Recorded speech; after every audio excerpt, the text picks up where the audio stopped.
hakuwachagua hawa. Kisha Samweli akamwambia Yese, watoto wako wote wapo hapa? Naye akasema, amesalia mdogo wao, na tazama anachunga kondoo. Basi Samweli akamwambia Yese, tuma watu wamlete, kwa sababu hatutaketi hata atakapokuja huku.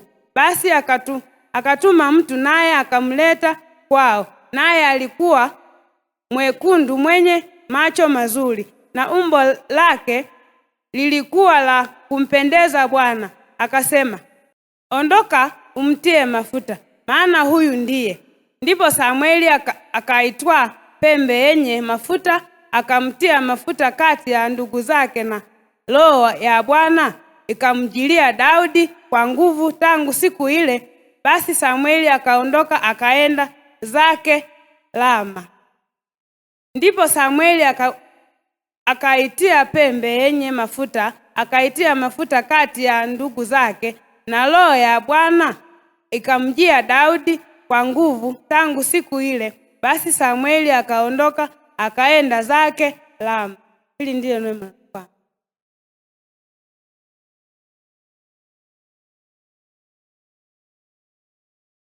Somo la kawili wa Efesi 5 mstari wa 8 hadi 14. Papo kugandiro numwe mukaba bandu babo mukikaraga mukiso, lole mukwikara mubweru, kunongwa ya kubapa mpene numarafyale uyesu, po pakulangisha utuyiro twinyu utwisa mu bandu babo muri mubweru. Inguyuga urwo papo abandu babo bakwikara mubweru, bandu babo bakubomba inyisa, bakubomba shisho kibagire pandashi pachara, na shisho cha naroli akabaliro koshi, po pakulangisha utumanyisho, po pakulangisha utumanyisho kwinyu kuomba shisho kumuwosha umarafyale. Manye muwombage imbombo shisho shitani mbombo na yimo, shisho abandu bakubomba bali mukiso.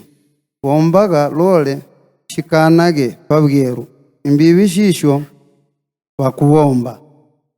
Ubwana loli kwa kuti imbibi shisho abandu babo bakushiwomba na kuushifu, shikukosha isoni na kushiyuga. Lole linga imbibi shoshi sho shibagibwe pabweru, ubwana loli bwake ukuboneka pabweru, papo ubweru ukushibagisha. 14 na mwisho. Iyo nongwa yo yisimbibwe ukuti, lamusha uwe ungati mundu yuyo apitire, yuka uwe ungati mundu umufwe. Wepe